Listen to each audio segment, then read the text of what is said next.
A paz do Senhor, irmãos. Em vista, dessa pandemia que está ocorrendo aí, para que os irmãos não fiquem sem o ensino da Escola Bíblica Dominical, nós criamos uma meta aqui de transmitir para vocês ao vivo, através desse vídeo, a lição que seria nesse domingo agora, tá? Então a gente vai falar um pouco sobre essa lição, a gente vai trabalhar com vocês um pouco sobre a lição. A nossa lição que nós estudaremos vai ser a lição de número 2, que é o dia 12 de abril de 2020, que tem como título Jesus Cristo e Missões nos Salmos, tá? O textuário diz assim, irmãos: Deus meu, por que me desamparaste? Por que te alongas das palavras do meu bramido e não me auxilias? Salmo 22, verso 1. Verdade aplicada. Os salmos também testificam acerca de Jesus Cristo, sua obra e o plano divino de alcançar os povos, para que todos o adorem. O objetivo da lição são 3, Compreender as mensagens proféticas sobre o Messias. Segundo objetivo, apresentar o sofrimento do Messias. E o terceiro objetivo, destacar a missão dada por Cristo ao seu povo, tá? E agora eu quero convidar o presbítero Wilson para fazer a leitura do texto de referência. Pode ser a todos. Nós temos 3 textos no livro de Salmos, que é Salmo 2, de 1 a 3, Salmo 22, versículo 27 e o Salmo 110, versículo 1. Vou fazer a leitura no Salmo 2, de 1 até o 3º versículo. Porque se amotinam as gentes e os povos imaginam coisas vãs, os reis da terra se levantam e os príncipes juntos se mancomunam contra o Senhor e contra o seu ungido, dizendo: rompamos as suas ataduras e sacudamos de nós as suas cordas. Salmo 22, versículo 27. Todos os limites da terra se lembrarão e se converterão ao Senhor, e todas as gerações das nações adorarão perante a sua face. Salmo 110, versículo 1. Disse o Senhor ao meu Senhor: assenta-te à minha mão direita, até que ponha os teus inimigos por escabelos dos teus pés. Bem, pode orar. Oremos. Maravilhoso Deus, eterno Pai, graças nós te damos por esta graça e fé que o Senhor nos fez alcançar. Queremos, Pai, te apresentar esse estudo que nós faremos junto com o nosso pastor, que o Senhor nos dê inteligência para aprendermos, Pai, a tua palavra. Seja conosco, nós te pedimos. Seja abençoados todos aqueles que assistirem este vídeo, em nome de Jesus. Amém. Amém. Queridos, a introdução diz assim, Vamos começar a nossa introdução. Nesta lição, estudaremos salmos messiânicos e missionários, destacando a mensagem profética, o sofrimento, o triunfo de Cristo e o propósito de Deus para todos os povos. Tá? O ponto primeiro diz assim: profecias nos salmos messiânicos. O Salmo 2, escrito por Davi, conforme pode ser verificado em Atos capítulo 4, versículo 25, relata 3 profecias a respeito do Messias. Tá? A primeira profecia é a revolta da nação e do povo contra o ungido de Deus. A segunda profecia é o triunfo do Filho de Deus. E a terceira profecia é o reinado do Filho de Deus sobre todas as nações. Tá? E para trazer aqui um comentário aos irmãos sobre esta lição, a gente convidou nosso pastor, tá, para estar comentando para a gente sobre esta lição. Então eu queria deixar aqui o pastor liberado para falar alguma coisa para os irmãos aí já, desde o início. Pode falar, pastor. A paz do Senhor para os irmãos. Nós estamos estudando o Salmo de número 22, É isso? Textuário 22 e o texto do número 2, de referência. O Salmo 2 que diga, nós estamos estudando, como tem o textuário, como o Salmo 22, primeiro, que já começa com uma profecia, é um salmo profético a respeito do sofrimento de Cristo. Que ele diz assim: Deus meu, por que me desamparaste? Por que te alonga das palavras do seu bramido e não me auxilias? Quer dizer, alguém assim olha para esse salmo, que é também de Davi, e para deixar bem claro, o Davi não estava se referindo a ele próprio. Davi estava se referindo, inspirado pelo Espírito de Deus, a respeito do sofrimento do Messias que havia de vir. E exatamente na cruz do Calvário foi o que ele fez. Deus meu, por que me desamparaste? A gente olhando ali, vê que o próprio Cristo na sua matéria, ele sentiu o mesmo que nós sentimos hoje. Apesar dele ser 100% Deus e 100% homem, mas na sua carne ele sofreu como nós sofremos hoje. E então Davi, ele via assim o sofrimento de Cristo como se contempla alguma coisa pelo um vídeo. O Espírito de Deus inspirava ele e ele escreveu esse salmo com muita clareza. É um salmo profético, porque como o tema da nossa lição de Jesus Cristo e missões nos salmos. A maior parte desses salmos que Davi escreveu fala de missões que Cristo vinha fazer na terra, foi o que ele fez, sobre o seu sacerdócio, e enfim. Então nesse texto aqui, no texto áureo, que é o ponto-chave da nossa lição, se refere isso aqui, o sofrimento de Cristo. Tudo bem. E pastor, deixa eu lhe perguntar, no caso aqui, olha, o ponto 1, irmãos, diz assim, 1.1, que era a primeira profecia, do Salmo 2, diz assim: a revolta do povo contra o ungido de Deus. O Salmo 2 começa com a seguinte indagação: por que se amotinam a gente? E os povos imaginam coisas ruins. A palavra amotinar significa se enfurecer, se revoltar, Percebe então no contexto que essa revolta de povos e nações é uma revolta generalizada, independente da posição ou classe social. A revolta não será apenas dos povos, mas dos reis e príncipes em conluio, e são direcionados ao ungido de Deus. E esse ungido de Deus, que é uma referência ao próprio Cristo. Ao próprio Cristo. Isso, pastor. E existem algumas referências, Atos 2:36, Atos 18:28. Então, várias passagens do Antigo Testamento que mencionam a unção, que são consideradas messiânicas por serem prenúncios a Cristo. Portanto, Cristo enfrentaria uma forte oposição. Pastor, então deixa eu lhe perguntar já aqui de antemão, que já é uma dúvida minha também. Essa oposição que Cristo vai enfrentar aqui, o Salmo 2, Certo. O Atos diz que foi o Davi que escreveu, Exato. Aí ele fala sobre a revolta, a oposição que Cristo vai enfrentar. A minha pergunta para o senhor era: essa oposição que Cristo ia enfrentar era para aqueles dias, por dia que nós estamos hoje, ou para os que ainda virão? Iniciou naqueles dias, como eu falei, são as profecias eternas. Tem profecias eternas, que iniciou e continua iniciando, E pode ver, por exemplo, há uma promessa em Joel 2, 28 a 32, o derramamento do Espírito sobre toda a carne. Então ela se iniciou no dia de Pentecostes, em Atos 2, o verso 1 até o versículo de número 4, E o Pedro, quando ele levantou a palavra, levantou-se diante dos apóstolos, ele fez a explicação. Porque o que aconteceu ali foi que muitas nações, 15 nações estavam ali naquele dia na adoração, E eles viram coisa diferente ali que ele nunca tinha visto.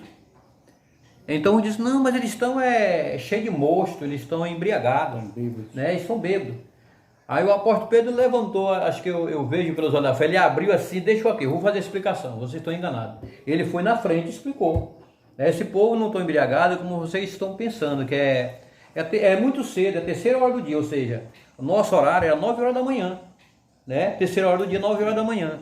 Eles não estão embriagados. Isso aqui está se cumprindo a profecia do profeta Joel, que naquele dia disse o profeta, derramaria do meu espírito sobre toda a carne. Aí ele disse: olha, será derramado em vocês, está sendo hoje, os judeus, os filhos dos judeus, e para quando Deus chamar. Quer dizer, continuou com os judeus e vai findar com os judeus na grande tribulação.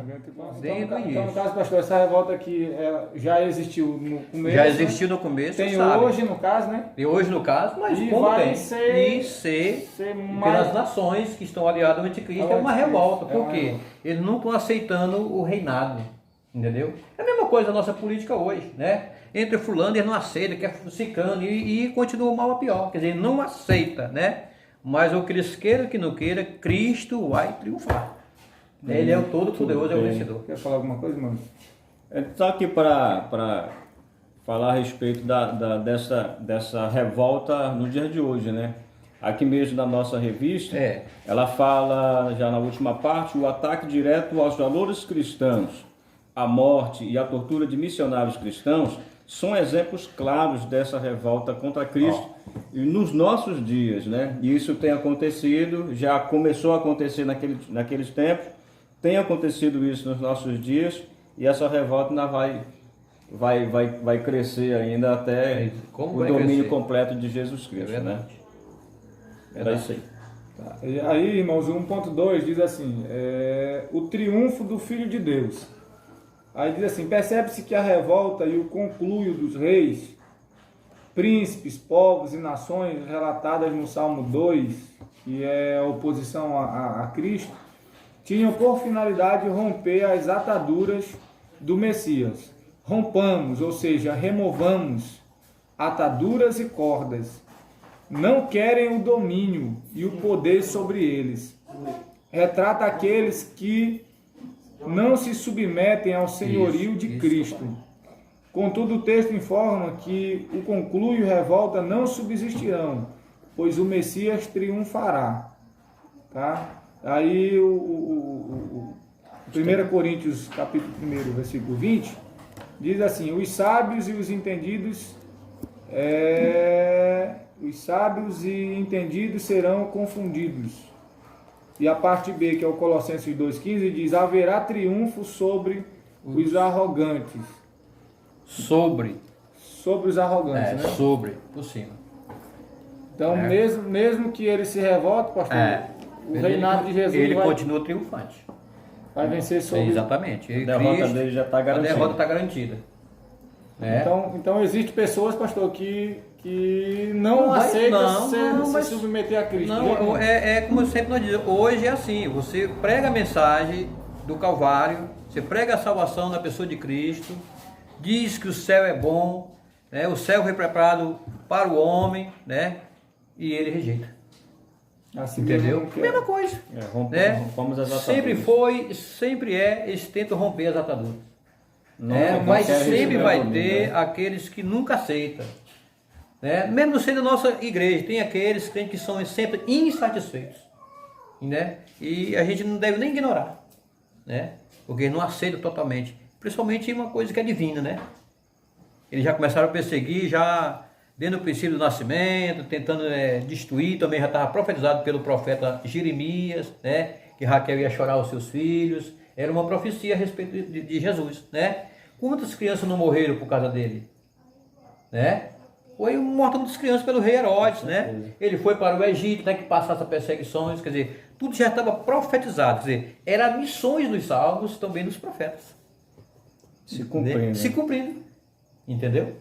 Então, pastor, por mais que o povo tente atrapalhar o projeto, não tem como, porque não tem como, já está na mente de Deus, Deus é quem tem o controle de todas as coisas.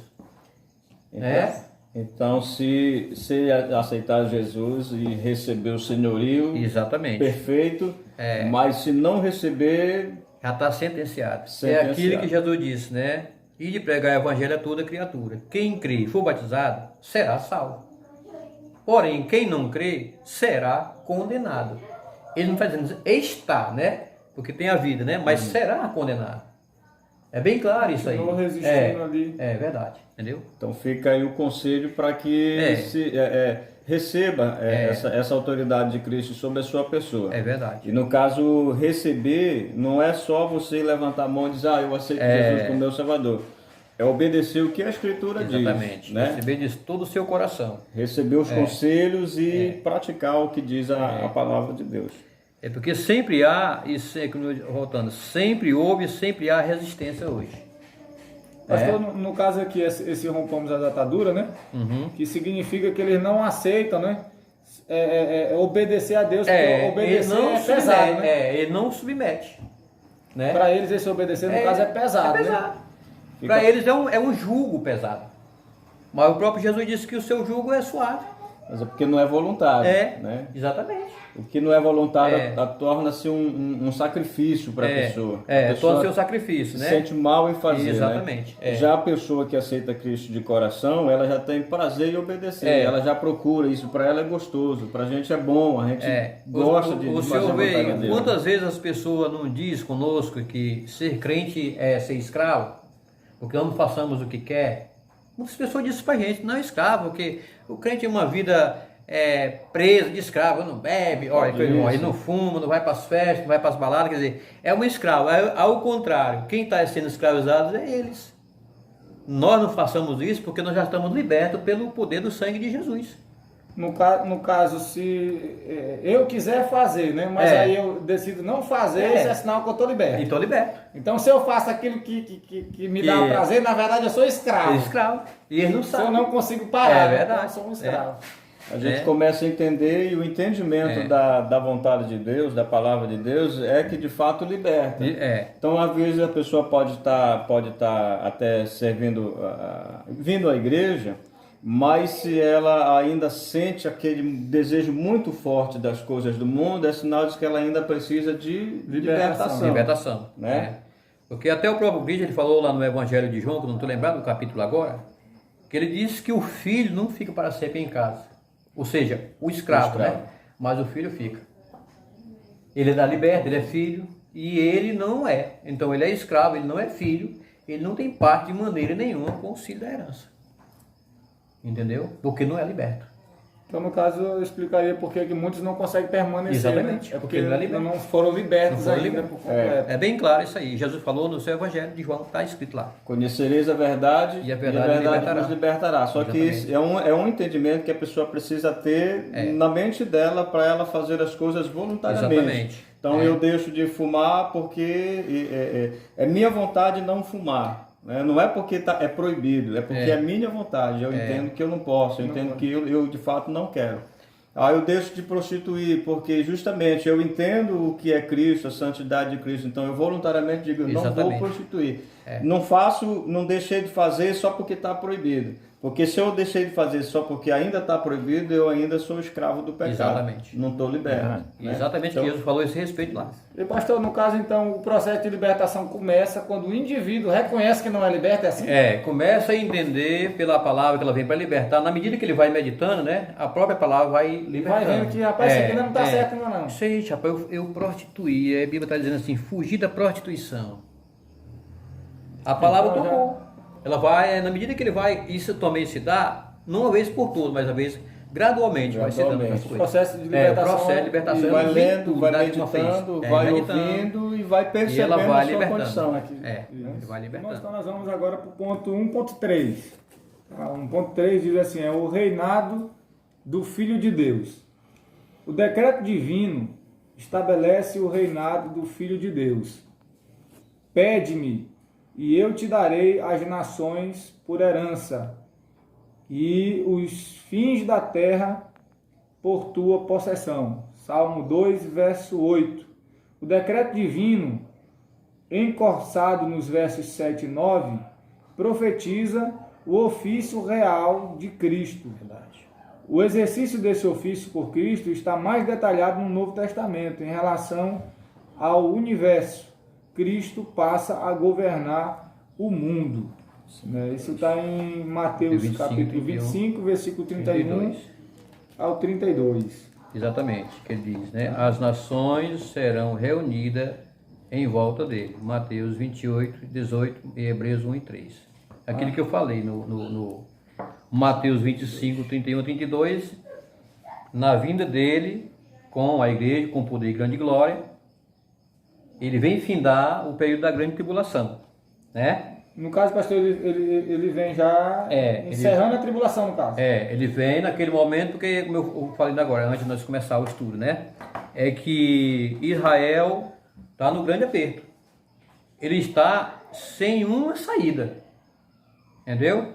Findando a grande tribulação, Cristo descerá para o Monte das Oliveiras. Entendeu? Para restaurar Israel. Nesse período da grande tribulação, muitos serão salvos. Dentro da grande tribulação. E isso que muitas pessoas não têm entendido, esse projeto da salvação. Não, nós somos salvos pela graça e acabou-se. Não. Os que ficarem aqui, eles vão saber realmente que aquele é o anticristo e não vão aceitar de maneira nenhuma. Né?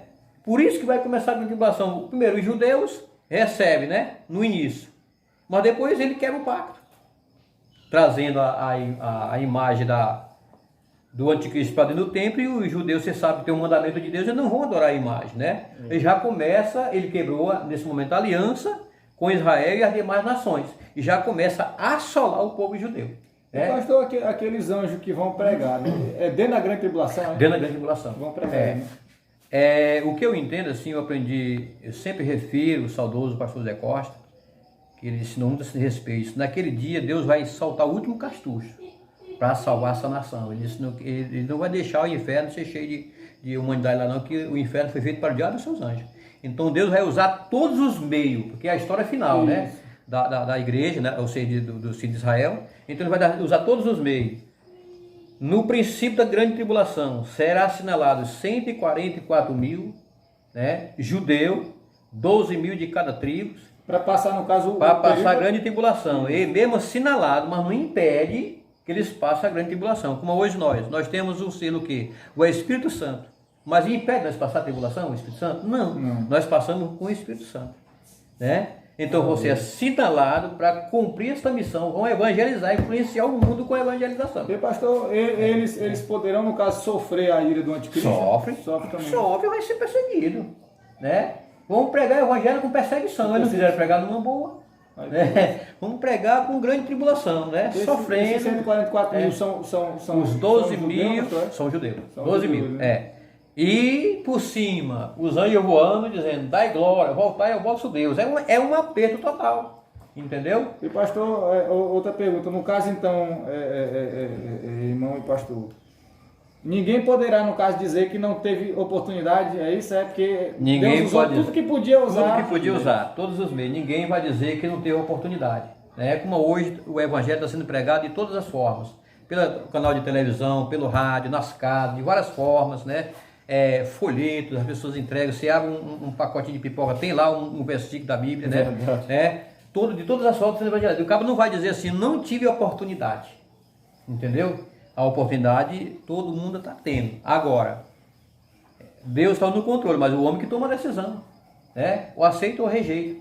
Então, nesse período aqui que ele desce com a igreja, ele já vem para separar os salvos dos perdidos, ou seja, tirar as ovelhas de entre os bodes. Aí uma fileira de cabrito e uma fileira de ovelha. Aí que ele vai dizer, bendito, né? Bendito, né? Que Deus deu o reino de Deus preparado desde a fundação do mundo, deu com herança para vocês, né? E aqui, apartai-vos de mim. Apartai-vos de mim. Aí esse é doído. Isso aí, quer dizer... Quem ouvir essa palavra... Agora, alguém pode perguntar, mas isso aqui é a igreja? Não, senhor. Eles vão se unir à igreja. Entendeu? Eles vão se unir à igreja. A igreja está aqui em cima com Jesus Cristo. Está unida a Cristo. Entendeu? A igreja já está... Claro, ele vem com poder e grande glória. Se ele vem com poder e grande glória, ele vem com a igreja. Né? A igreja vai ter o mesmo direito de julgar, né, as nações juntamente com Cristo. Paulo diz que nós vamos julgar até os anjos caídos. Pastor, então, no caso, na primeira vez que Jesus veio, né, que ele veio no corpo humano, ele não veio com poder e a grande glória. No caso, ele vai vir como Deus. Ele veio como Cristo sofredor. Agora ele vem para triunfar. Agora, quando ele vier, ele vem como ele é de verdade lá em cima. Como eu sempre preguei já aí, né? Primeiro, ele vem como noivo para a igreja. Levou a igreja. Quer dizer, são 3 classes de povo. Ficou 2 classes. Judeu e gentil. Né? O terceiro grupo levou a igreja. Aí vem. Manifestou-se agora o anticristo. Né? Nós estamos aqui resumindo a coisa aqui, que não dá tempo para a gente fazer tudo, né? Verdade. É que aqui é um negócio, se não souber, vai perder muito ponto e muitos vírgulas aqui e não vai funcionar. Então, veja aí. Quando findar esses 7 anos, entendeu? Da grande tribulação, estou resumindo aqui, né? Que o Israel tem a peixe, como eu falei, é que ele desce com a igreja, aí ele vem com poder e grande glória. Ah, já vem como ele é lá em cima mesmo. Para a igreja, ele fica nos ares. Vindo com a igreja, pisa no Monte das Oliveiras, da onde ele subiu. Entendeu? Aí o Zacarias, no capítulo 14, versos 5 e 6, 4 e 5, está dizendo que naquele dia os seus pés pisarão no Monte das Oliveiras. E o monte será fendido em 2 partes, uma para o norte e outra para o sul. O que nós aprendemos aqui? É na hora que Israel está no aperto, onde Cristo está metendo a mão. Deus faz isso e ele passa. Eles estão encurralados. Estão encurralados. Aí ele vem como libertador para Israel. Entendeu? Liberta Israel. Esse monte representaria, no caso, o Mar Vermelho, que se abriu, o faraó que vinha correndo atrás? Praticamente imita, né? Praticamente imita. Lá foi o Mar Vermelho, lá é o Monte das Oliveiras, né? Ele vai abrir em 2 partes, né? Que até eu fiquei olhando assim, por que o monte vai abrir em 2 partes? Aí comecei a estudar, porque sempre o inimigo, os inimigos de Israel atacavam Israel do lado do norte. É exatamente no lado norte que Israel está. É onde ele vai assolar com as nações. E eles vão correr, né? Para rumo de Jerusalém, no Monte das Oliveiras, que é uma distância para somar, não dá nem 200 metros do Monte das Oliveiras para Jerusalém, né? Então ele vai apertando na hora que Cristo desce. Para restaurar, ele faz, liberta Israel, nesse verso 20, no capítulo 25 de Mateus 31, 32. Ele senta no trono agora, julga as nações por causa de Israel, mas nesse julgamento aqui, ele vai separar as ovelhas do cabrito, entendeu? Lança no inferno os bodes, as ovelhas vêm para o seu lado, agora estabelece o reino milenial. Eu queria fazer uma pergunta. Faço, se eu souber. Não, você deve saber. Dessa vinda de Jesus, que ele pisa no Monte das Oliveiras, é aí nesse ponto, então, que Israel conhece ou reconhece Jesus Cristo como o Salvador, vamos dizer assim, que eles vão entender que de fato aquele Jesus que eles mataram? Exatamente, permito isso, mas eu queria que você abrisse em Apocalipse 1:7, para nós melhor entender, né? Porque é bom conferir pela Bíblia, que ela é a nossa base, né? Apocalipse 1:7. Você vai entender bem. 1:7. Diz assim. Porque aí ele vem com poder e grande glória. Versículo 7 de Apocalipse, capítulo 1. Eis que vem com as nuvens, e todo olho o verá, até os mesmos que o transpassaram, e todas as tribos da terra se lamentarão sobre ele. Sim e amém. Então, nesse momento que eles vão de fato... Exatamente. Aí outra coisa aí, um detalhezinho bem aí. Que bom descobrir os detalhes. Esse povo que crucificaram e rejeitaram, não já morreram muitos anos? Já, era isso que eu ia lhe perguntar agora, aqui. E aí? Por que está dizendo que até mesmo aqueles que trespassaram com a lança, verão, se lamentaram? Eu ia perguntar isso também. São as descendências dos judeus, vão conhecer. Porque eles falaram, né? Eles conheceram. E essa é uma história que vai estar na memória, né? Exatamente. Entendeu? No caso, para Deus, os descendentes e os atuais são a mesma pessoa. Israel, né? É o povo de Israel, entendeu? Vão reconhecer, né? Se lamentarão. Esse na verdade, aquele que nossos pais mataram, crucificaram lá no madeiro, é ele mesmo, né? Vão se lamentar. De não ter aceitado antes. É verdade, né? Aí nós vimos também a parte do versículo em Romanos, quer que o senhor abra, por favor, aí. Que tudo nós estamos, esse versículo que eu estou citando, tudo é no termo vindo com poder, grande glória. Mateus, ou seja, Romanos 11 e o versículo 26 e 27, se lê aí, por favor. Né? 26 e 27. Que naquele dia todo Israel será salvo. Preste bem atenção aí. E assim, todo Israel será salvo, como está escrito. De Sião virá o libertador e desviará de Jacó as impiedades. Os pecados. E será o meu conserto com eles, quando eu tirar os seus pecados. Entendeu? Romanos 11, versículo 26 e versículo 27. Entendeu? De Sião ele vem como libertador para Israel. Nessa descida lá. Muito bem. Então deixa eu lhe perguntar bem aqui. Cadê a Bíblia? Tá aqui, irmão? Preste bem aqui. Eu vou até lhe perguntar um negócio aqui. Está no Salmo 2, né? Certo. A gente estava lendo ali, eu bati uma curiosidade aqui dentro desse Salmo 2. Porque aqui diz assim, olha, é o verso 6. Do Salmo 2, Primeiro nos versos ele vai dizendo que a população, né, se revoltaram contra Deus, contra o Senhor, né, contra o dia, rompamos as ataduras. Aí aqui, depois que Deus se rirá deles, né, zombará deles, Isso. aí no 6 diz assim, olha, eu porém ungi o meu rei sobre o meu santo monte Sião. Isso. No caso, o reinado de Jesus, ele é ungido rei, né, sobre a terra, mas ele é ungido nesse monte Sião. É o céu mesmo, né? Ele foi ungido lá em cima. Esse Monte Sião, a referência totalmente se referia à própria Jerusalém. No caso, em Jerusalém. Porque por que o profeta, o salmista está dizendo assim? Porque na verdade, a nova Jerusalém, você sabe que ela vai descer, a Bíblia diz, né? Isso. Ela vai descer para cima da Jerusalém terrestre, que é a Monte Sião. Isso. Por isso que ele diz, de Sião, entendeu? Virá o libertador, porque ele vai descer com a cidade. No capítulo 2 de Isaías, a gente começa com o versículo 4, se não fala de memória, né? Ele fala que o esplendor, né, da sua glória iluminar toda a terra. Por isso que a Bíblia diz que lá no céu não precisa de luz, ele mesmo é a luz, entendeu? Por causa dessas coisas, que a cidade vai descer e a glória dele ilumina toda a terra. Veja aí, 2 e 4, veja o que está dizendo aí. Se eu não 2 falei e 4? Sim, veja aí o que está dizendo aí. Veja se é o 4 mesmo. 2 e 4, ele exercerá o seu juízo sobre a gente e repreenderá muitos povos, e estes se converterão as suas espadas em enxadas e as suas lanças em foices. Isso aí já é no reinado. E não levantará espada nação contra nação, nem aprenderão mais. Dentro do milênio. Dentro do milênio, isso aqui no caso. Mas ele está em cima da Monte Sião, entendeu? Ele está lá. Quer dizer, todas as nações agora vão viver em paz. Que brigava, aquelas ferramentas de briga tornou-se inchadas, vão trabalhar. Israel vai trabalhar. Pastor, e deixa eu lhe fazer uma pergunta aqui já.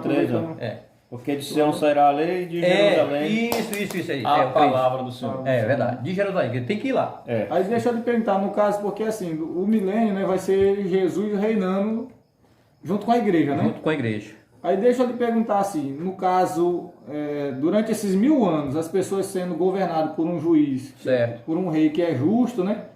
Que não tem corrupção, que a terra vai ser próspera. Isso. Ainda assim vai ter gente ainda que vai rejeitar Jesus.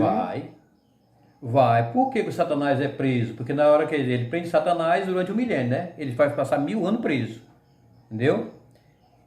Aí no milênio vai nascer as pessoas, entendeu? Vai nascer criança, vai nascer um jovem com 100 anos naquele dia, é como hoje ter 20 anos hoje, né? Agora, vai nascer, mas eles nasceram sem prova.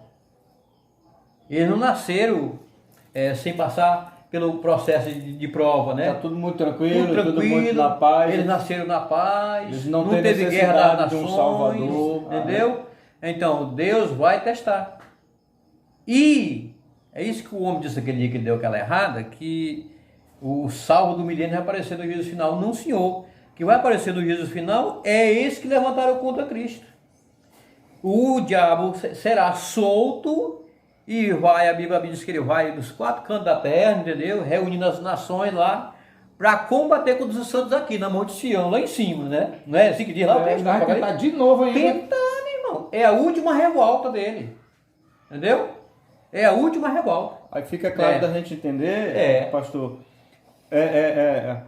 a necessidade dele ser solto. Porque já que ele está preso, por que não deixa ele preso lá? Mas a necessidade, exatamente. A gente percebe aí que o senhor está explicando para a gente, que é para provar aqueles que de fato nasceram no milênio, né? Então tudo bom, tudo não bem. Vai entrar ninguém lá sem conhecer de fato exatamente quem é o Salvador. É muito bom esse assunto aqui. Eu entendi. Entendeu? Agora a necessidade, uma boa parte vai se aliar com ele. Agora só para perder. Porque a Bíblia diz que com o sopro da sua boca destruirá. Pronto. Pastor, então não adianta inventar de querer se rebelar contra Deus, não. Que vai perder. Não entra ninguém de o fato. reino é dele, já vou destruir todos os reinos da terra, ele permanece para todos sempre. Amém. Já reinou, já, né? Já reinou, entendeu? Para todos sempre, acabou-se. Muito bem. O senhor quer falar alguma coisa, irmão? Não, eu estou aqui satisfeito aqui com o ponto 3. Aí nós vamos passar para então o ponto 2, né? Que ainda vamos falar O ponto a 2 respeito eu do, não li. vamos falar a respeito do sofrimento, o sofrimento do Messias. É verdade. Então vamos lá, irmãos, a gente vai continuar aqui o ponto 2. Tá? O ponto 2 é o sofrimento do Messias. Diz assim o ponto 2: encontramos também nos Salmos o sofrimento do ungido do Senhor. Está no Salmo 22. Expresso de uma forma profética e tipológica. É também chamado de Salmo da Cruz. Esdras e Reginaldo escrevem que este salmo é citado pelo menos 7 vezes no Novo Testamento, todas com referência a Jesus Cristo. O 2.1: sujeição ao abandono. Cristo sujeitou-se a um dos piores sofrimentos, o abandono. Cristo, no momento da crucificação, cita o Salmo 22 e, perto da hora nona, exclamou Jesus em alta voz, dizendo: Eli, Eli, lama sabachthani, isto é, Deus meu, por que me desamparaste? Esta referência está em Mateus 27, 46. Cristo abre mão de sua glória para aceitar a punição que deveria ser aplicada aos homens, pois o pecado faz separação entre Deus e o homem. Cristo nos resgatou da maldição da lei, fazendo-se maldição por nós. O que é que o senhor diz aí, pastor? A sujeição e o abandono em referência a Cristo. Nós sabemos que ele veio como servo sofredor. Como servo sofredor, ele sujeitou todas as coisas que estavam postas diante dele. Conforme aqui nós vimos no Salmo 22 e também nós encontramos lá em Filipenses 2, e os 6 e 7. Ele se esvaziou de toda a sua glória, se achando em forma de servos, ele se humilhou até a morte e morte de cruz. Tudo isso ele fez para aquilo que estava oposto, ou seja, por aquilo que estava esperando lá na glória. Primeiro, ele despojou de toda a sua glória, esvaziou, Quer dizer, ficou abandonado totalmente. Mas tudo isso, ele sabia que após ele passar esse sofrimento, o céu lhe aguardaria outra vez, entendeu? Então por isso que ele submeteu às sujeições, o abandono, ele foi cuspido, foi bofeteado, Tudo que estava escrito ele cumpriu nos Salmos. Pastor, então isso desmistifica a ideia de que a gente precisa ser aceito, porque o povo diz que se a gente for rejeitado significa que o negócio está errado, né? Mas aqui é assim, tem hora que nós achamos até que Deus não olha para nós, no momento mais difícil, mais angustioso que passamos, chegam os pensamentos negativos, isso é normal como seres humanos que somos, acho até que Deus nos abandonou. Mas não. Às vezes, na nuvem mais escura em que se encontramos, mas por trás dela Deus está contemplando o seu sofrimento. Porque ele fica ausente assim, na certa forma de falar, até que a gente passa aquela calamidade. Mas não significa que, é como Cristo aqui, não significa que o Pai te desamparado aí. Ele usou a expressão. Como ser humano, como carne, como somos. Ele usou a expressão, Pai, por que me desamparaste? Mas realmente, pelo outro lado, do lado espiritual, Deus não desamparou ele de momento nenhum.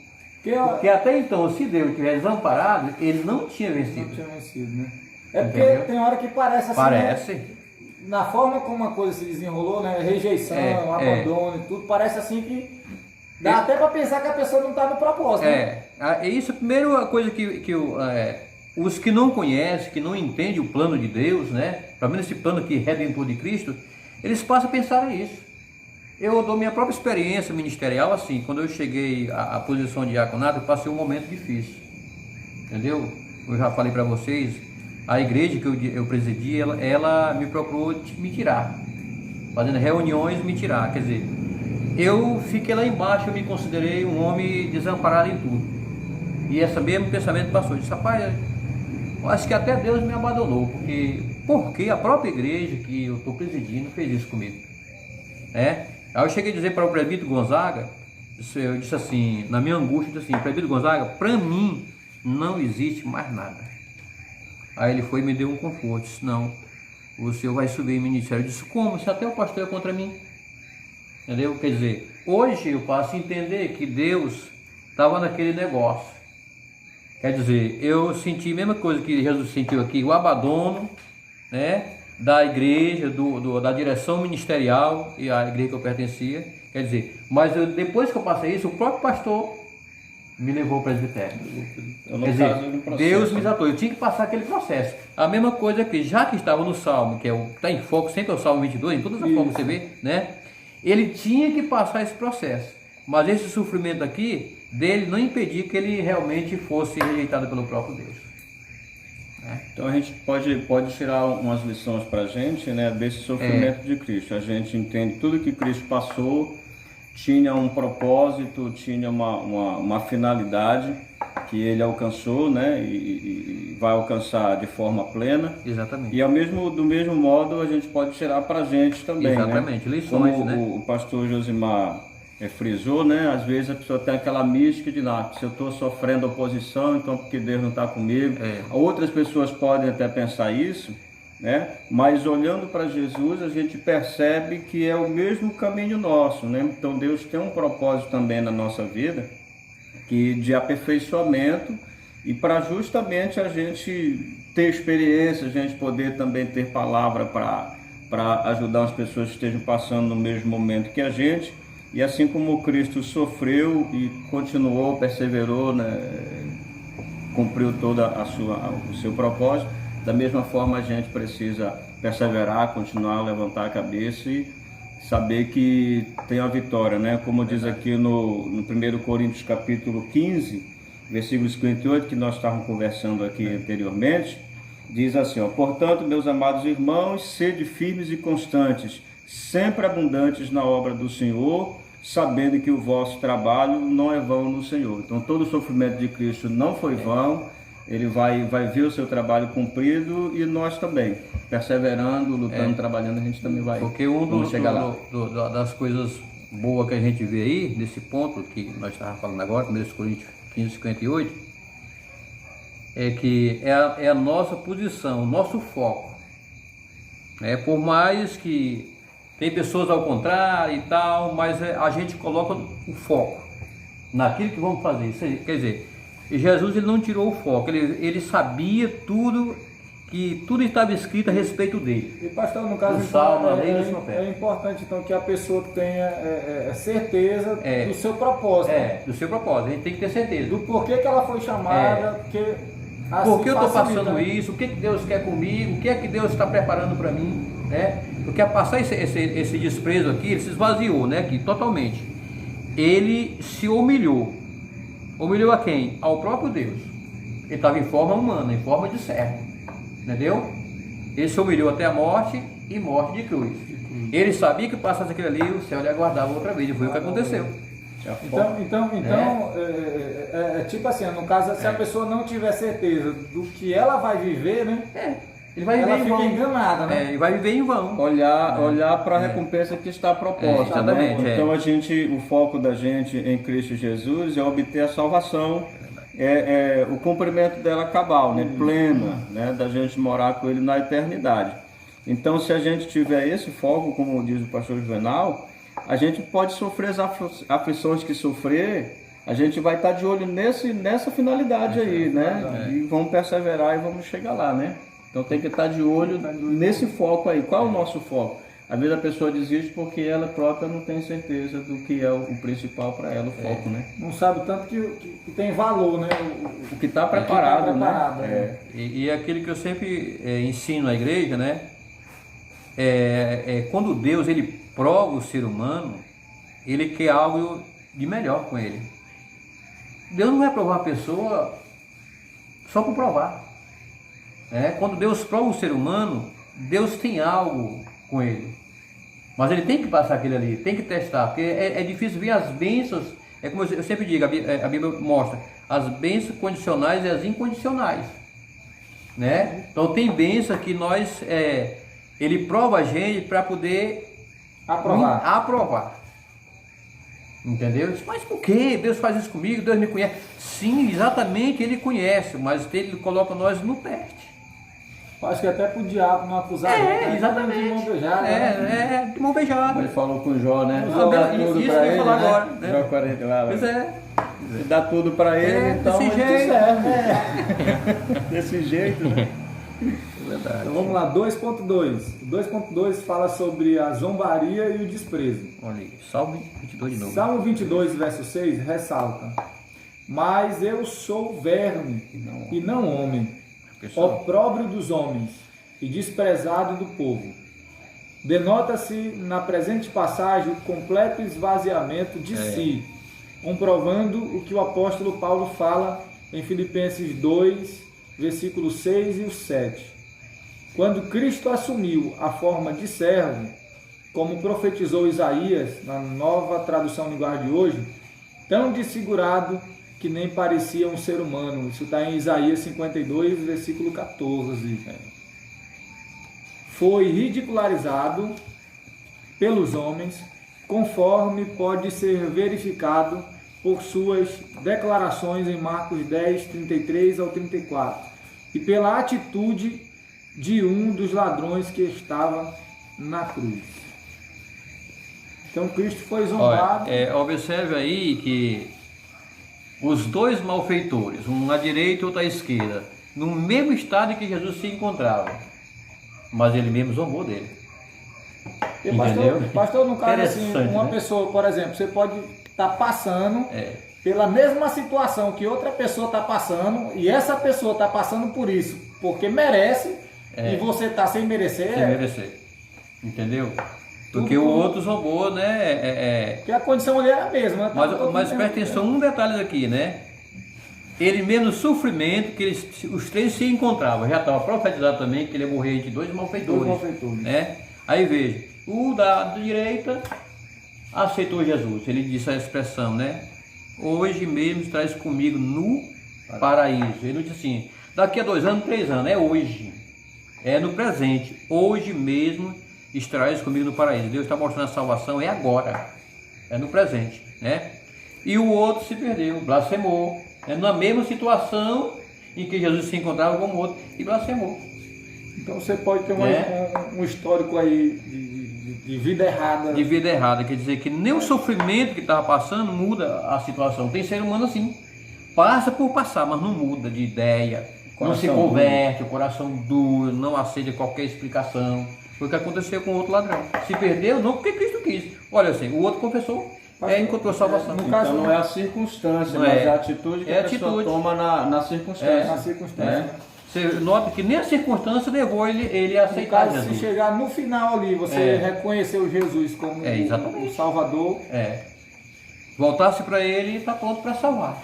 E nem o outro se voltou-se para ele, Senhor, lembra-te de mim ao entrar no teu reino. Quer dizer, ele viu a situação, ele disse para o outro, ele compreendeu. Até ele evangelizou o outro. Rapaz, nós estamos aqui pagando pelos nossos atos, né?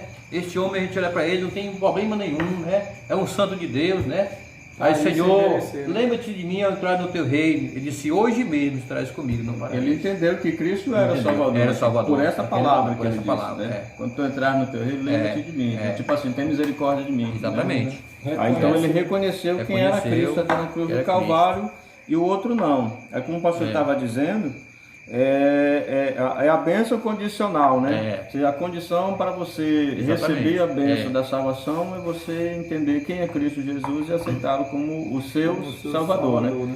Ele é Salvador de muitos, de todos, mas só aqueles que reconhecem que de fato tem a possibilidade de tomar posse dela, né? Reconhecer que Cristo Jesus no caso, então, assim, se, por exemplo, né? Como Cristo foi desprezado, que nem a gente leu aqui, né? Certo. E foi zombado e desprezado, mas ele não foi zombado e desprezado por todos, né? Não. Ele foi zombado e desprezado por alguns, né? Por alguns. Não foi pela maioria. Pela maioria, pela sim. maioria, Porque então, no sempre... caso, os que não iria desprezar e iria aceitar, valeu a pena, né? Valeu a pena, valeu a pena. A gente não fica 100% de rejeição, né? Porque até porque Cristo veio para salvar a todos. A vontade de Deus é e sempre será salvar a humanidade, né? em Tito 2,11 está lá bem explícito, né? A graça de Deus a manifestar, trazendo salvação a todos os homens. A vontade de Deus é que todos se salvem. Mas aí sempre há zombaria, rejeição, sempre há. Sempre tem um ladrão do coração. Sempre tem um ladrão do coração. Sempre vai ter um ladrão Da esquerda. É verdade. Sempre um ladrão do coração duro. Sempre da esquerda não tem jeito, é do lado, né? Vai ter um ladrão da esquerda lá. É do lado, sempre vai ter esse do lado. Né?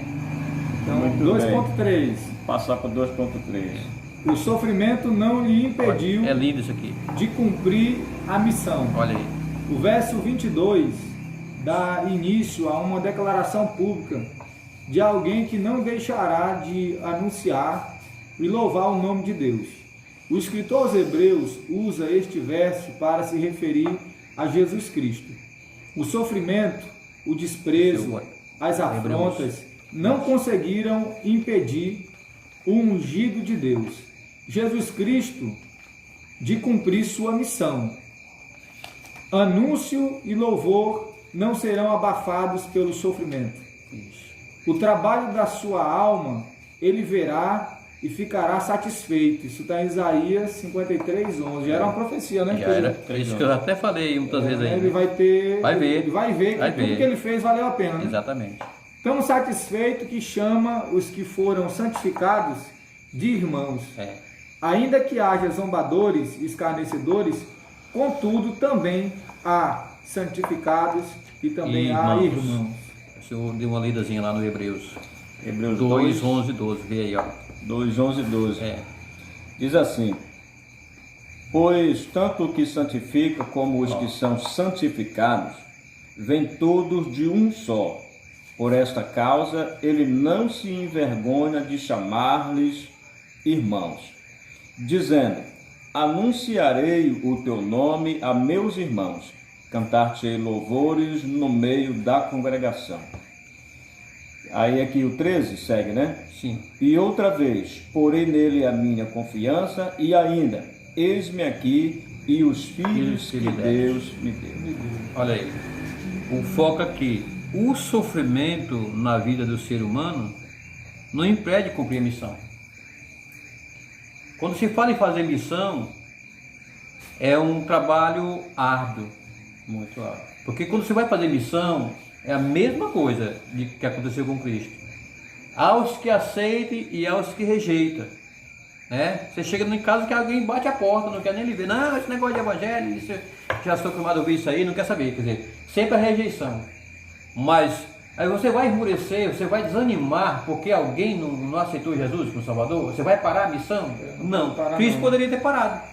Né? Quando alguém olhava assim: ei, profetiza quem te bateu, tu salvou os outros, desce da cruz aí, salva nós mesmos. Né? Quer dizer, era uma rejeição total. Mas ele disse realmente: Pai, perdoa que não sabe o que faz.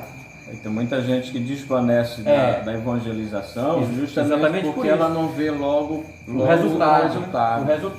Né? Eu já tive assim pessoas numa congregação que eu dirigi, que aí dizia isso: não, mas a gente vai, convida, eles não querem vir. Aí a pessoa acabava esmorecendo, né? Exatamente. Só que a Bíblia diz que aqueles que saem andando e semeando voltarão com seus molhos, né?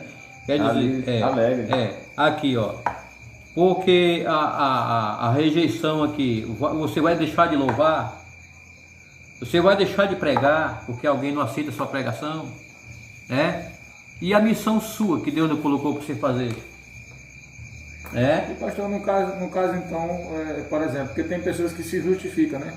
Esse sofrimento meu aqui não dá para me continuar não. Então Deus não entende muito esse tipo de pensamento. E Deus não tem compreensão para ele não. Tem muitas desculpas, mas pensa que Deus aceita. Vai aceitar. Só que Deus não aceita. Vai aceitar. Porque a gente ora, né? Como eu disse, eu sempre ensino, ora para ser fortalecido. Ele mesmo orou no momento lá no jardim, né? Pai, se for possível, passa de mim esse caso, sei que eu vi, mas todavia seja feita a tua vontade. Ele sabia que para isso ele veio. No outros evangelhos ele faz a declaração, né? Mas para isso eu vim. Pastor, então o senhor acha assim que no momento que a gente está assim, a visão, né? Não vou dizer assim geral, mas uma grande parte da visão da igreja, ela tem mudado porque geralmente você vê assim, muitas campanhas, né? Tipo, pare de sofrer, né? Saia do Exatamente. vale, ou algo do tipo assim, né? É verdade. Então, o senhor acha assim que eles não estão preparando o povo para enfrentar um momento difícil? Então não.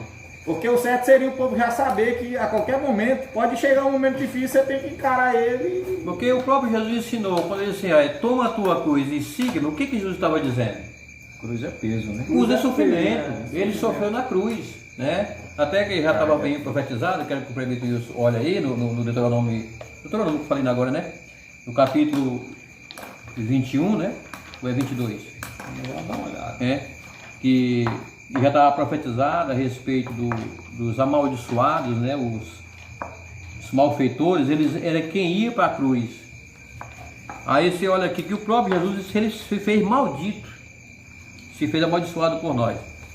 Deuteronômio 21 é? Essa é 21, 22, né? Aqui. Até o 23, o senhor lê aí. Quando também em alguém houver pecado digno do juízo da morte, aí e haja de morrer e o pendurares no madeiro, e o seu cadáver não permanecerá no madeiro, mas certamente o enterrarás no mesmo dia, porquanto o pendurado é maldito de Deus. Assim não contaminarás a tua terra, que o Senhor teu Deus te dá em herança. Preste bem atenção. E que culpa Jesus tinha para ir para o madeiro? Nenhuma. Que pecado ele fez? Nenhum. Então ele se fez maldiçoado por nós, ou seja, ele assumiu todas as nossas culpas, nossos pecados.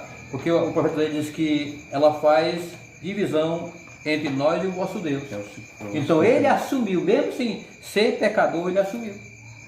Tornou-se maldito, amaldiçoado por nós, sem culpa nenhuma. É o Isaías 53, 12, né? Pelo que lhe darei o seu quinhão com os grandes e com os poderosos, repartirá ele o despojo, porquanto derramou sua alma até a morte e foi contado com os transgressores. Exatamente. Mas ele levou sobre si o pecado de muitos, Tá vendo aí? e pelos transgressores intercedeu. Então, Deuteronômio aí, qual é o capítulo? É o 21, versículo 22 e 23. Forte. Forte, né? Eu? Forte isso aí. Maldito. É maldito, quer dizer, No caso, pastor, esse maldito era nós, né?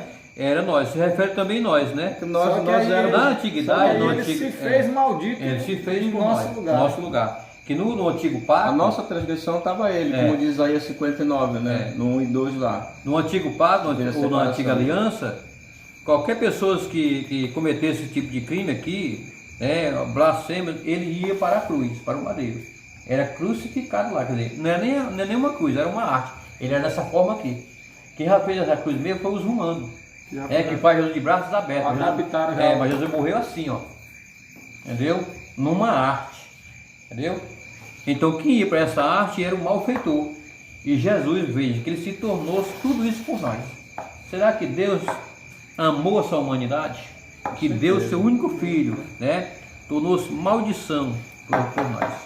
O pastor Jesus já sabia exatamente o que ele ia passar, né? Como Deus, ele sabia tudo. No caso assim, por exemplo, acho que talvez seja por isso que Deus não revela para nós o processo no meio do caminho. Eu acho que talvez assim para não assustar, né? Não Porque assustar. Eu acho que no episódio de Lucas, quando o Senhor está orando lá no horto, né? Que a Bíblia diz que o sangue dele, o suor dele se torna sangue, né? Eu acho que toda a revelação do sofrimento dele passou naquela na mente ali, né? Exatamente. Que ele estava angustiado naquele dia, né? Ele sabia, mas ele não recuou. Ele a dificuldade que ele próprio estava conhecendo não permitiu que ele recuasse. Então, da mesma sorte a gente, ainda que a gente não sabe, a gente vai conhecendo já assim no dia a dia, né? Vai aparecendo e a gente vai vivendo, mas a gente tem que estar armado com esse mesmo pensamento, né? de não recuar. Não podemos deixar de cumprir a nossa missão por causa das dificuldades, né? O ponto 2.3 aqui está: o sofrimento não impediu de cumprir a missão. Jesus, né? Quer dizer que hoje nós devemos se espelhar nele. Justo. Não é qualquer coisa que vai impedir nós de fazer a nossa missão que recebemos do Senhor.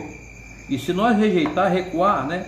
A Bíblia diz que Deus não tem prazer em nós, né?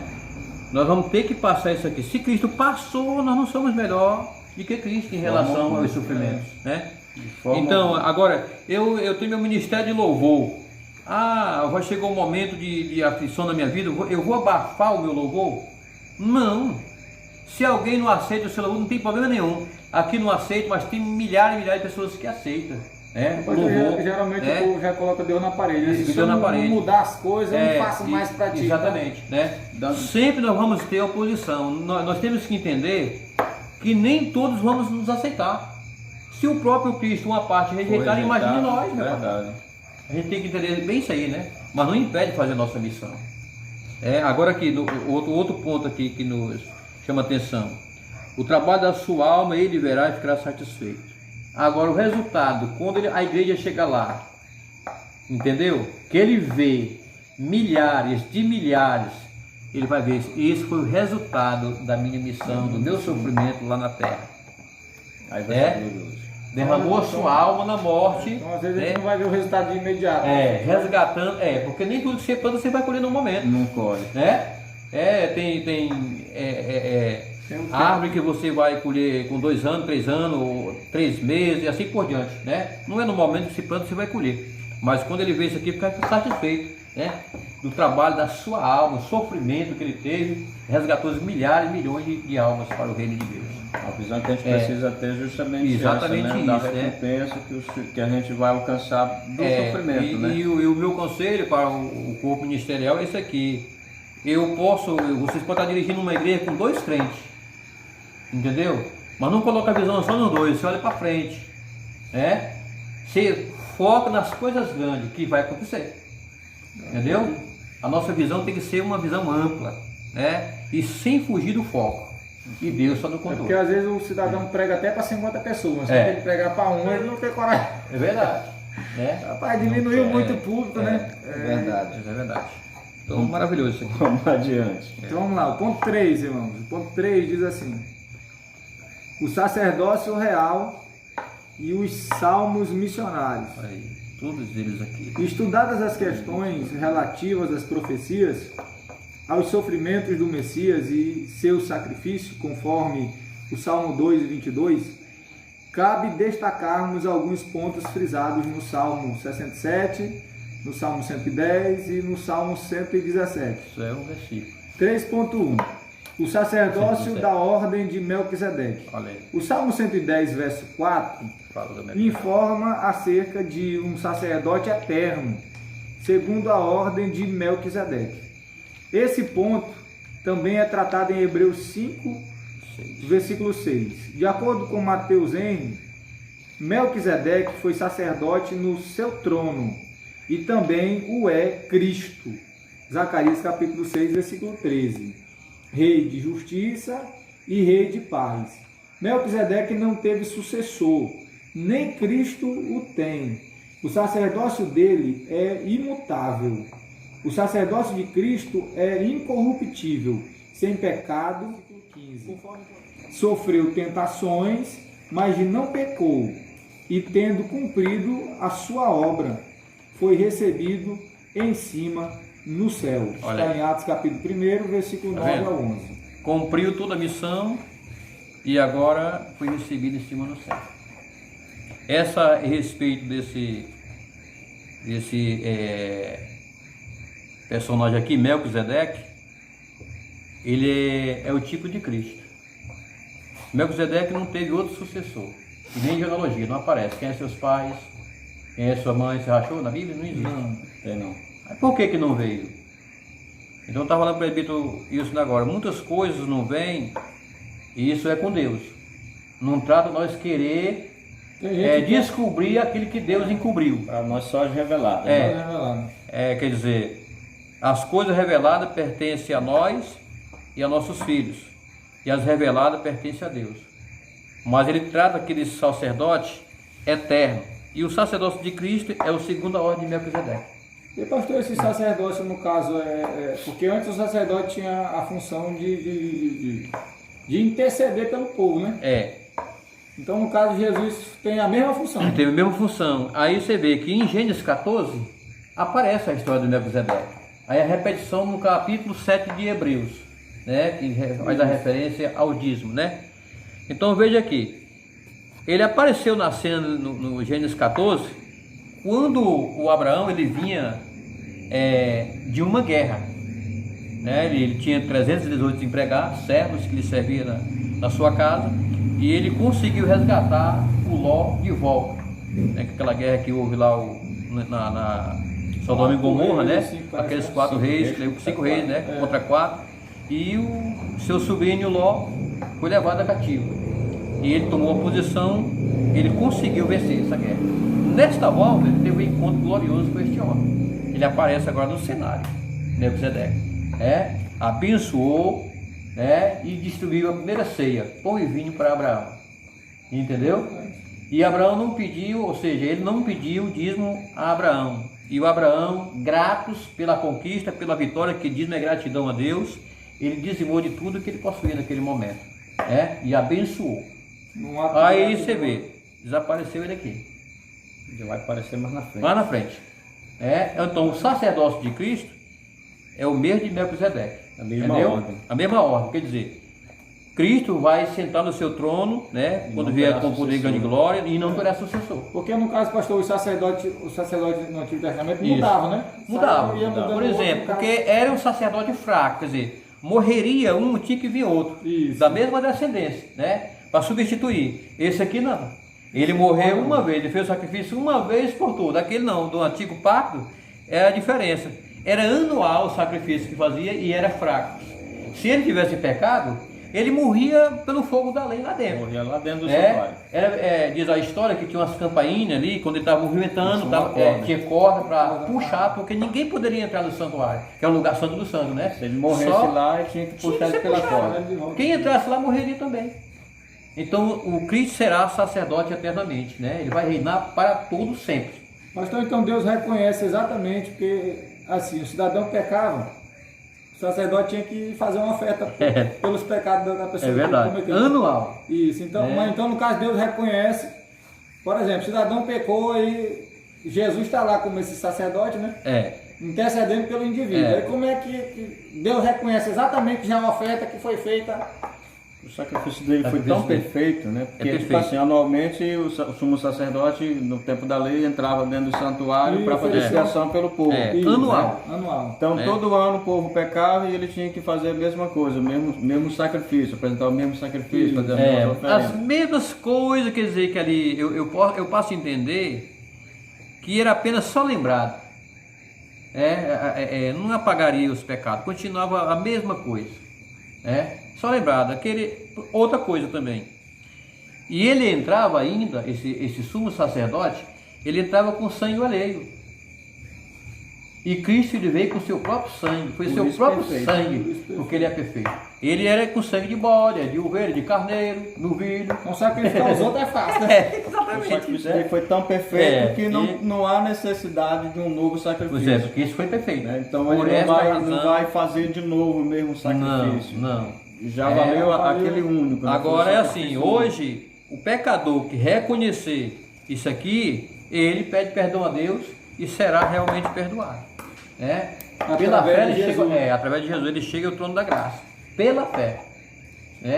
Nós temos o direito, que o véu foi rasgado para baixo, quer dizer, ele abriu um novo caminho de acesso para nós hoje, temos acesso a Deus. É verdade. Naquela época não, na lei era o sacerdote tinha que descer pelo povo aqui e tal.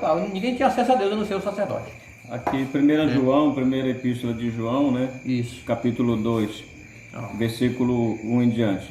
Meus filhinhos, estas coisas vos escrevo para que não pequeis. Olha aí. E se alguém pecar, temos um advogado para com o Pai, Jesus Cristo, o justo. E ele é a propiciação pelos nossos pecados, e não somente pelos nossos, mas também pelos de todo o mundo. Então foi um sacrifício e ele está lá intercedendo como um advogado. Exatamente. O outro ponto aqui, nesse mesmo ponto 3, é que nós vimos aqui, ele sofreu tentações, mas não pecou, tendo cumprido a sua obra. Foi recebido em cima no céu, em Atos 1, capítulo 1, verso 9 e o verso 11. Veja aqui. Ele humanizado, ele sofreu as mesmas tentações que nós sofremos hoje, mas ele não pecou. Aí nós com a diferença, qualquer coisinha nós peca, entendeu? Ele não pecou porque a outra parte não é pecado, né? não é pecado. As tentações, todo dia, Paulo diz que todo dia são levados como ovelha para o matadouro. Todo dia nós pecamos. Né? Mas agora, o que foi lido agora? Se pecarmos, olhamos lá para o sumo sacerdote lá. Ele perdoa nossos pecados. Então não tem aquela de, eu não tem mais jeito para mim não. Tem que matar. E se o cabelo tivesse lá, o cabrito lá? Tinha que levar uma rolazinha, tinha que né? levar. Uma rolinha. Não tem condição de fazer um sacrifício grande. E hoje não.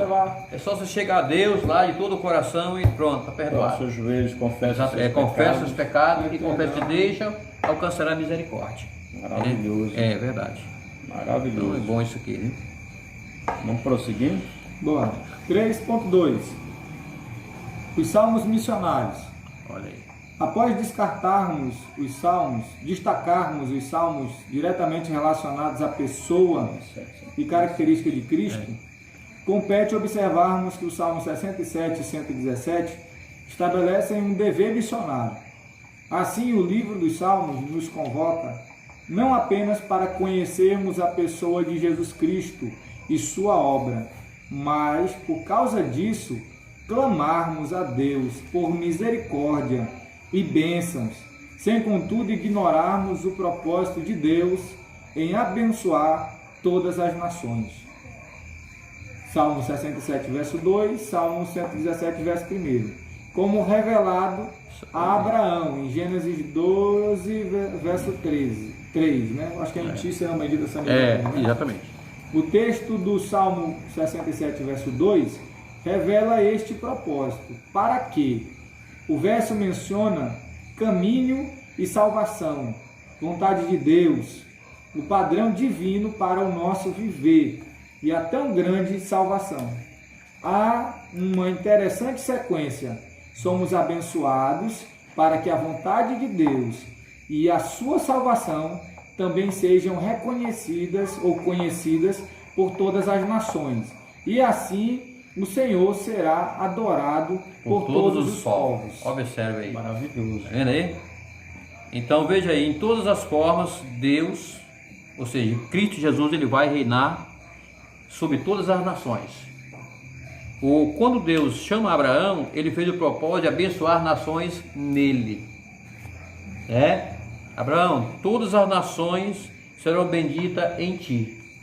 E a gente sabe, vocês sabem, mais conhecido do que eu, que Deus formou em Abraão as nações.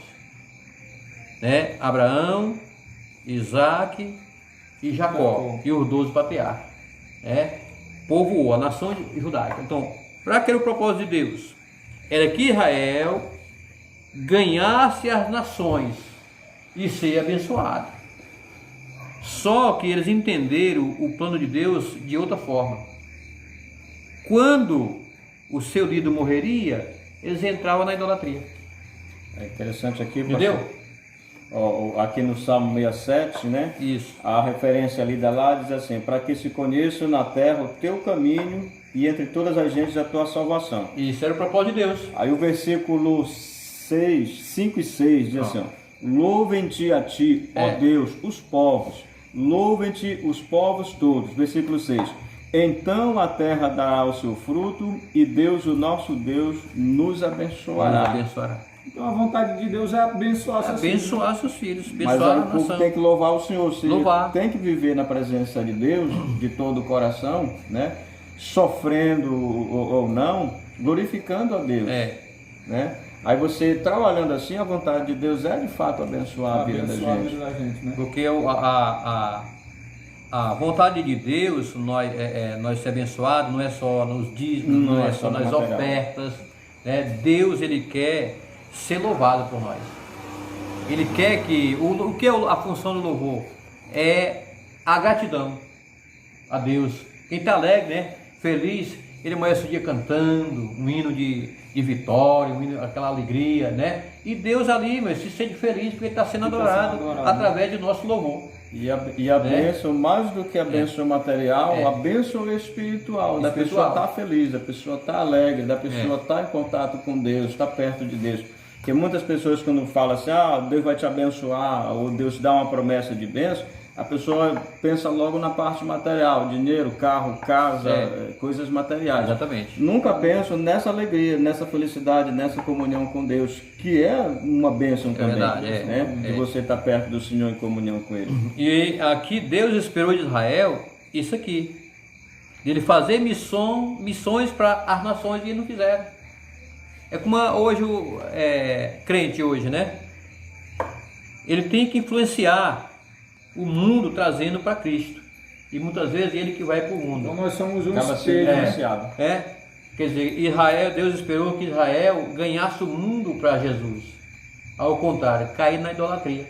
E pastor, então no caso, o que Deus faz na minha vida, Ele faz para mim fazer na vida de outras pessoas. Isso é exatamente o que a leitura está falando. E até as bênçãos que a gente alcança, sejam elas quais forem, a gente precisa contar para que as pessoas vejam o Deus na nossa vida, né? O que Deus tem feito para que eles também queiram a mesma presença na vida deles, né? Exatamente. Foi que é Deus missão, esperou. né? O que vem ser missão. Revela o propósito, né?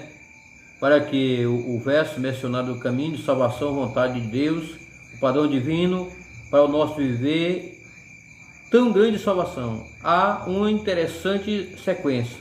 Somos abençoados para que a vontade de Deus e a sua salvação também seja conhecida por todas as nações, e assim o Senhor será adorado por todos os povos. Quer dizer, eu transmito as bênçãos de Deus a outros. Eu vou contar meu testemunho, né? Pai Deus, eu estava passando isso, Deus fez isso na minha vida. Aí você começa a transmitir, alguém fica ali com da fé aceita. E pastor, então é parecido com aquele com um barco lá dos discípulos que encheu de peixe, Exatamente. Ele enche o barco do Pedro para o Pedro encher o barco do João, né? Exatamente, né? Porque a questão nossa hoje, pastor Josimar e presbítero Wilson, é que às vezes nós queremos as bênçãos, a salvação só para nós. É verdade. Nós não queremos transmitir. E é isso que Deus quer de nós. Às vezes nós pensamos que estamos servindo a Deus de verdade e tem muita coisa para a gente preencher ainda. Eu sendo abençoado e eu sendo salvo, tá bom demais. E aí, às vezes a gente se lembra, se souber que alguém, nosso semelhante está passando, a gente não procura saber também. Alguém está almoçando, um almoço delicioso, mas tem alguém, meu patrão, que não tem um caroço de feijão para colocar no fogo. Quer dizer, isso que Deus quer que nós transmite. É eu e você, todos nós. É bênção de Deus. Então o homem acabou, pastor, se tornando egoísta. Egoísta. Né? Ele pensa só em si próprio. É verdade. Não cumpre o segundo mandamento, né? Amar o próximo como a ti mesmo. Muito bem. Leia o último ponto aí, olha. Aqui sobre o louvor. É o 117. 3.3, irmãos. Que todos os povos louvem ao Senhor. O Salmo 117, segundo Kidner e Chaplin, faz parte do grupo de salmos identificado como salmos Heilel ou louvor. 113 a 118, Salmo 113 ao 118, né? O Salmo 117 é o menor de todos os salmos. Dos 150, né? Só 2 versículos. 2 versículos. Contudo, é um chamado universal. Todas as nações, todos os povos, são 2 os motivos apresentados: benignidade e verdade, ou misericórdia e fidelidade. A ênfase recai sobre o caráter de Deus e não nos feitos. Em um tempo de tanto destaque, às vezes até demasiado, quanto aos feitos humanos, é interessante refletirmos sobre o caráter, a essência. Deus é amor e fiel. O apóstolo Paulo citou este salmo ao discorrer sobre o fato de Cristo ter nos recebido, enfatizando os gentios, em Romanos capítulo 15, versículo 11. Olha aí. Nós observamos aí, ó, tudo missionário, né? Vou ler o Romanos 15, o versículo 11, né? Ele usou esse salmo. Se a gente olhar direito, todo o Novo Testamento está o salmo lá. 15 e 11 para gente fazer a leitura. Isso. E outra vez, louvai o Senhor todos os gentios e celebrai-o todos os povos. Entendeu aí? Aí não é só judeu, né? Todos, tanto os judeus quanto os gentios, todas as nações. Todos os povos. E pastor, então no caso, por exemplo, né? geralmente o que a gente cita como a vinda de Jesus, sempre a gente usa o termo de que Jesus só veio para os judeus, né? De início. Só que na verdade o plano de salvação já era... Incluir os gentios Já tinha incluído por intermédio dos judeus. Era, vamos dizer assim, o que eu penso, que era o projeto original, né? Como a gente já discutiu anteriormente. Então o judeu precisava ser uma bênção, para que dele, como foi a promessa para Abraão, né, ser tu uma bênção. E aí essa bênção ia jorrar para as nações que estavam em redor. Aí o plano não foi concretizado a contento, né? Aí é necessário a vinda de Cristo, para que a partir daí o evangelho fosse pregado também aos gentios. Aos gentios, né? Porque aqui, como louvem todos os povos, né? Então, se todos os povos, se já incluía os gentios, já tinha um projeto, judeus, né? Então tinha um projeto muito antigo de salvação para todos, né? Está aqui o projeto de salvação para todos. Efésios capítulo 1, versículo de número 4. Assim como nos escolheu nele, antes da fundação do mundo, para sermos santos e irrepreensíveis perante ele em amor. Então vejamos aqui que os gentios estavam no coração de Deus, o projeto de Deus para as nações. Mas Israel em primeiro plano. Isso que Deus esperou Israel ganhar este mundo para ele. Não, ao contrário, eles rejeitaram a Cristo. Cristo veio, eles rejeitaram. E com essa rejeição, aí Cristo fecha essa porta aqui para os judeus e abre a porta agora para os gentios, para as nações. Que é o mesmo que está escrito lá em João capítulo 1, verso 11 e 12. Veio para os seus e os seus não receberam. Aí o verso 2, mas todos quanto receberam? Os gentios. Eu vi assim, pastor, já algumas pessoas dizerem assim, né? Se os judeus tivessem recebido Jesus, os gentios ficariam perdidos. Não. Mas não ficaria não, né? No plano tá aqui. O plano era... Essa pergunta claro. aqui... Isso, o plano é para todos, né? Eu já falei para vocês, essa pergunta aqui... Deus usaria os judeus para poder alcançar o exatamente. Essa pergunta, esse versículo aqui, um jovem chamado Jefferson também, na classe ele fez essa pergunta. Pastor, agora presbítero, se o judeu tivesse recebido a Cristo, tinha salvação para nós? Ele disse, claro, é evidente, eu mandei ele ler isso aqui, ele leu. Porque se o judeu recebe a Cristo, é claro, é evidente que eles iam ganhar o mundo para o gentio. Mas ao contrário, eles rejeitaram, agora ficaram em segundo plano, com todo o sofrimento que eles vão passar. Vão passar na prensa para poder ser salvos, vão passar pela grande tribulação. E nós se unimos aqui, somos a igreja do Senhor, a eleita do Senhor. Entendeu? Graças a Deus. Que Deus o abençoe, que cada um que está ouvindo, assistindo esse estudo, possa entesourar nos seus corações para viver. Em nome de Jesus. Amém. Deus possa abençoar os irmãos. Nós agradecemos a sua atenção. Que as palavras que a gente aqui trouxe, nosso pastor trouxe, a gente quer até agradecer também ao auxílio do nosso pastor nesse trabalho, que você possa meditar, você possa conferir a Escritura, a Bíblia Sagrada e aumentar a sua fé. Até a próxima jornada. Sim, vamos fazer uma oração, né? Pastor, ore por nós. Amado Deus e Pai, Senhor, quero nesse momento te agradecer. Sim, Jesus. Por essa grande e rica oportunidade. Aleluia. De estudarmos a sua palavra. Esta lição de número 2, que fala do sofrimento de Cristo, e todos os salmos que são missionários. Aleluia. E cada um dos meus irmãos, ao ouvir este vídeo, eles possam meditar o quanto Jesus sofreu por nós, abençoando-se nossa vida a cada dia, a vida da igreja, alcançando vidas para o reino de Deus. Pai, abençoa o presbítero Wilson, abençoa o pastor Josemar, presbítero Tavares, guarda-nos as nossas vidas neste momento, e a vida de toda a igreja. Eu declaro uma bênção especial na vida de todos os meus irmãos, em o nome de Jesus. Amém. Amém. E amém. E a paz do Senhor. A paz do Senhor Senhor a todos.